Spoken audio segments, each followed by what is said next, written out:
So this is the story of why and how I traded in my Dyna for the Fat Bob.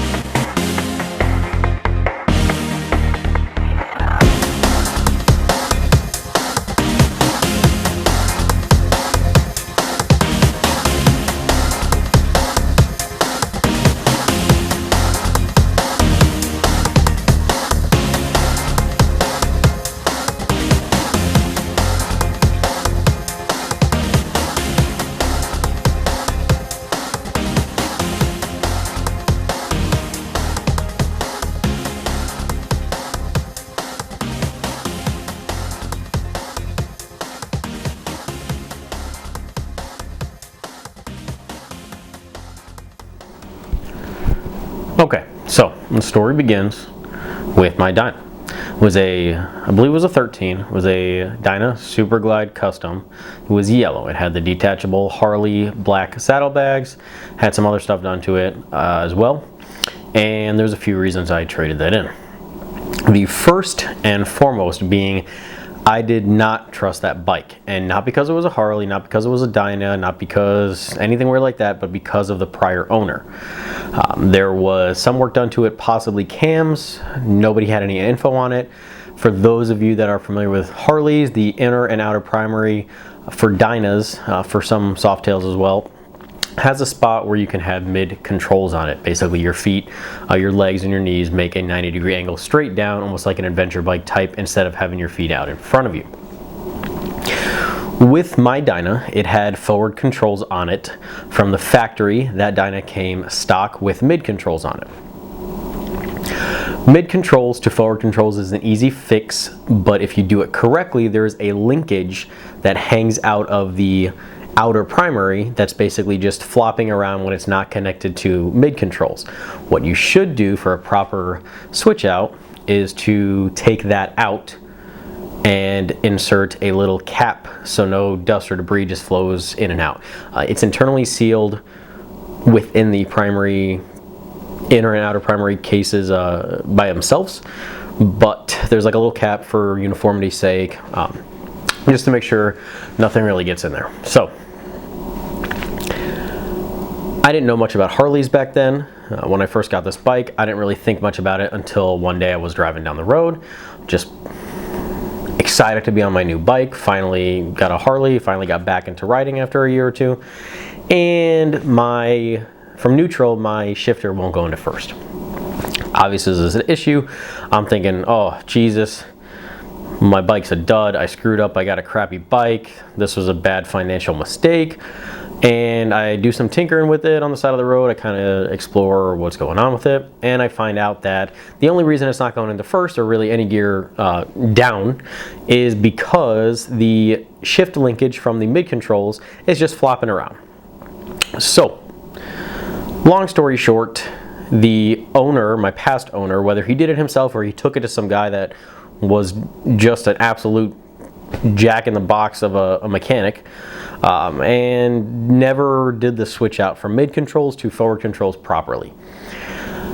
He just left this piece there to save, I don't know if it was to save money or time, or because he didn't know how to do it and he just didn't want to deal with it, or what. And I enjoy working on bikes, so that part was fine. But if he did that so poorly, of such a simple, easy fix, what else could be wrong on the bike? If he put cams in, like we weren't sure because there was no paperwork on the bike, he lived out of state, there was no way to get back in contact with him. If he put cams in the bike, what kind of cams did he put? Did he use a real crappy cam set? Did he use some used cams he got somewhere? Are the cams for torque or for horsepower?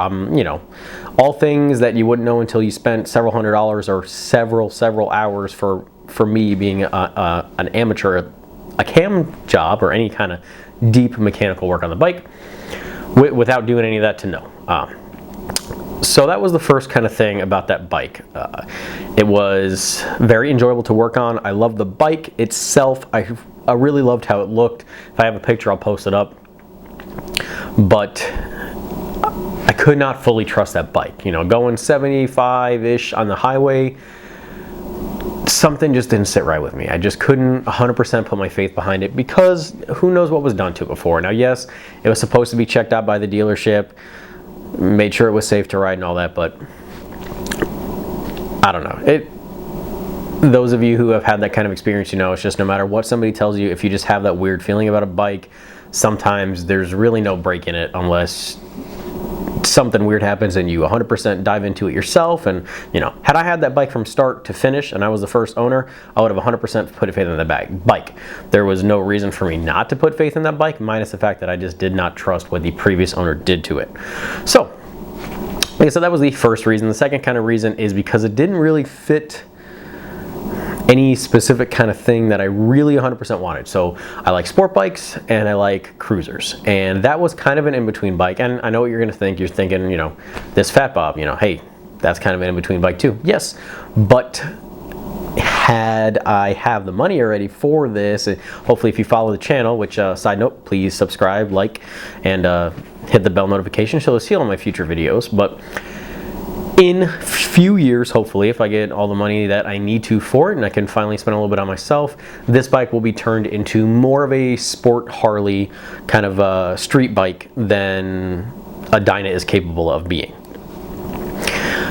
In addition to that, this is a brand new bike. I get warranty stuff with it, and I am the first and hopefully only owner. I mean, I don't foresee myself ever getting rid of this bike or trading it. I'll probably just keep it forever, I'm assuming. Maybe just keep it as an heirloom when it gets super old and maybe something falls apart on it in 30 years or whatever.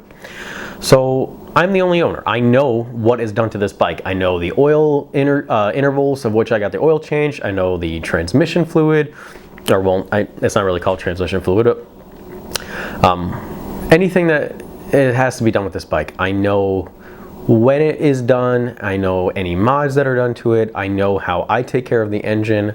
I know that I didn't beat the piss out of it one day. I mean, yeah, we like to get on it, but I know that that is all me. I know how I take care of it. And if I screw something up, that's on me. I don't want to have something previously screwed up by another owner. Now, please do not let this discourage you from buying used bikes. I've bought used bikes all my life up until this bike, and I've always had good experiences with it. Just when somebody does some shoddy craftsmanship and poor mechanic work on it, it kind of makes you wonder what the other conditions of this bike is going to be in. So that was the other kind of reason. It's just not, it didn't fit 100% what I wanted. I love Dynas, I love club style Dynas, but for my style riding where I live, the club style Dyna really doesn't. It's cool, but it's a superficial cool thing to me. It's not a performance cool. So this bike is a performance cool to me. And if you're curious why, please go ahead and click. It's one of my first videos, just my initial review on it, why I picked the Fat Bob. I go kind of over exactly what made me pick this bike, why I believe it's one of the best performing Harleys out there currently, as of making this video at least, and why I believe it thoroughly outperforms the FXR. I do not believe that is a performance bike. That is, to me, a straight line bike. This is a tear up any kind of road you're physically capable of getting on bike. The last reason I traded in the Dyna, and I touched on it, it's pretty much just because warranty stuff. I'm relatively new to Harleys, been riding bikes for a while, but I'm relatively new to Harleys, and it's a good peace of mind just to have a brand new bike and know if anything goes wrong with it for a little bit, at least I'm covered. And that was a very small reason. It was just kind of in my head to financially justify the trading in. My Dyna, I was fortunate and I got it for a very good price, and I actually got in trade-in value, I got more for it than I paid for it, which is kind of the segue into my next point, or not my next point, but my next topic of the video is going to be my experience trading in the Dyna. So I went to my local Harley, and I'm not going to tell you numbers, one for my privacy and two for Harley's privacy, my dealer, Rockstar Harley in Fort Myers, because I can't guarantee you're going to get the same deal, and I don't want you to know how much money I spend on my stuff, because that's my family's privacy. So I came in and originally wanted to trade my Dyna and not really raise my monthly payments that much, but get a Road Glide Special. Or possibly a Road Glide, but I really wanted the Road Glide Special. I liked the idea and look of the extended bags covering the exhaust, and I liked the bigger engine for that kind of bike.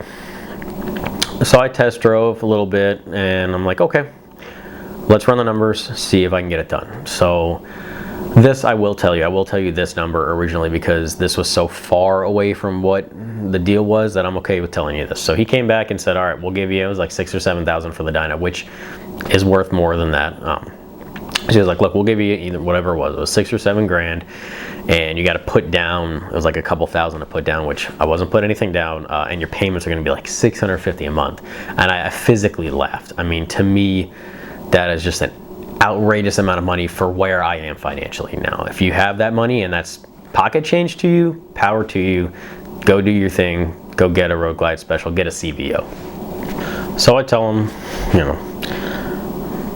we're way far off. Like I said, I laughed a little bit and I was like, dude, there's no way. And they're like, all right, well, what do you want to see? I'm like, well, I want to see you give me more for my trade-in, and I want these payments to come down to this and this number. And he's like, all right, let's see. So he goes back, comes back, and he's like, well, sorry, Chris, we can't really do that on this bike. This bike is just too high to be at where you want. Like, all right, what are my options? You know, is there something that I can ultimately walk out of here today being happy with and having good payments with, that I don't, you know, it's not a pity buy. I want something I still want. Because I didn't really love riding the Road Glide, but I knew that it would be ultimately, I love the radio and I love the features of it. It just wasn't, it was like I feel like anybody could drive that. It didn't require skill to take turns. It literally feels, you know, if you've ridden the new ones, it feels exactly like you're riding a couch, basically. So I was told the Road King might be an option, not the Road King Special. I didn't really like the regular Road King. I liked the Road King Special, but I rode it, you know, test drove it anyway.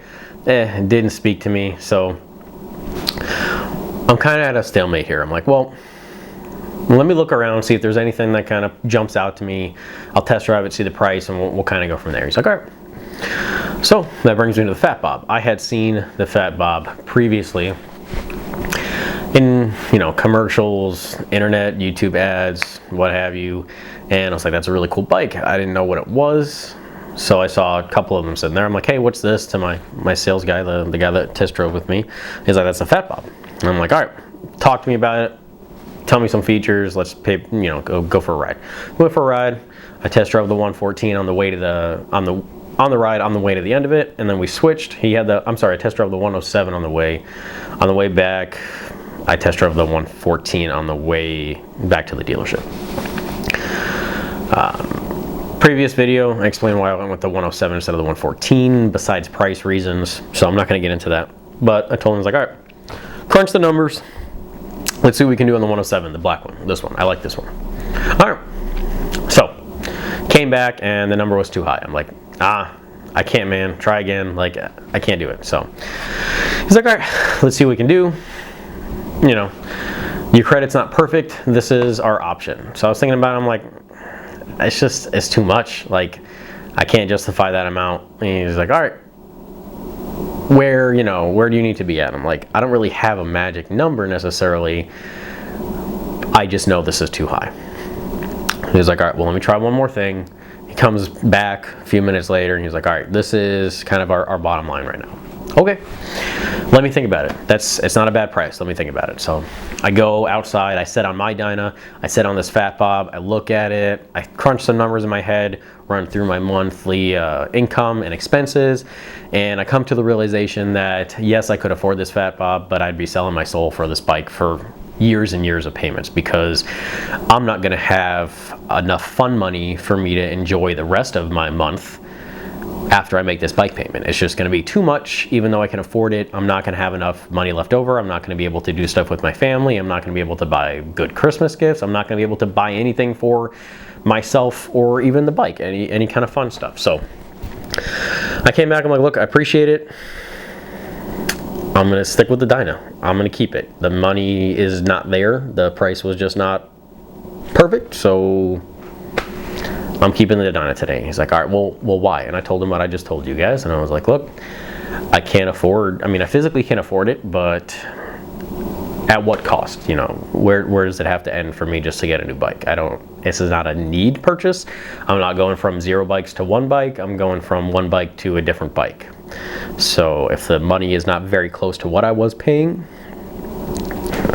it's, you know, that's the adult, mature decision for me. That's my family decision. So he's like, okay, what number would you be okay doing? So at this time, I had, like I said, I had crunched some numbers, and I ran through my expenses for the month, and I'm like, okay, I have a magic number now that I really sat down and thought about it for, this is probably 20-30 minutes of just thinking about just sitting bike to bike, and it was a real internal thing. So, and I told him the magic number, and he's like, give me a few minutes, Chris, let me see what we can do. So he comes back, and he's like, that's the number you told me, that's the number we got. I'm like, all right, and he starts talking to me. He's like, I don't need the particulars right now. Let me shake your hand. Let's write it up. I got to get home because my wife's wondering where I'm at. I mean, she knew where I was at, but I was like, my wife's wondering why it's taking so long. I got to be back. I still got to salvage the day to hang out with my kid and my wife. So, because I was there for a long time. I rode a decent amount of bikes, running credit back and forth, and obviously. So, I was like, all right, let's do it. He's like, well, don't you want to know? I was like, yeah, but I'm going to pay that price because I know I can afford that easy, and it's not going to financially cripple me. So sign me up, tell me the particulars later. If I need to refinance it in a year, I'll refinance it, but you get yourself a deal. And he was like, okay, sounds good, Chris. Handshake, finance office. And that's kind of the story of how I ended up with this Fat Bob. I love the bike. More videos to come on this bike, and possibly in the future some really cheap like fixer-upper bikes that I might get to kind of tinker with, because I really do enjoy working on bikes. I just don't have the money to do the big things that I want to do to this bike. This bike doesn't really need anything small, like switching from mid controls to forwards is like $200, or switching back. Yeah, eBay, you can even trade people that are looking for forwards and you want mids or something. So that's pretty much it. That is the story of how and why I traded in my Dyna, and a fantastic experience at Rockstar Harley in Fort Myers. It is a fantastic dealership. They're very big, lots of bikes, very knowledgeable salesmen. The finance guys were very cool. Nobody was pushy. I mean, they were good.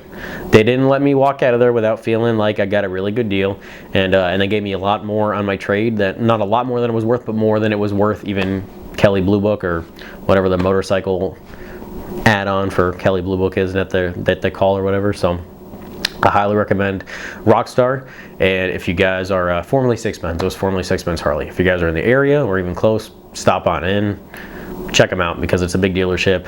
They got a bunch of stuff all the time. So I appreciate you guys for watching this video, and I hope you guys enjoyed it, and hope you like this kind of interview-esque style. And until the next time, ride safe, have fun, guys. See ya.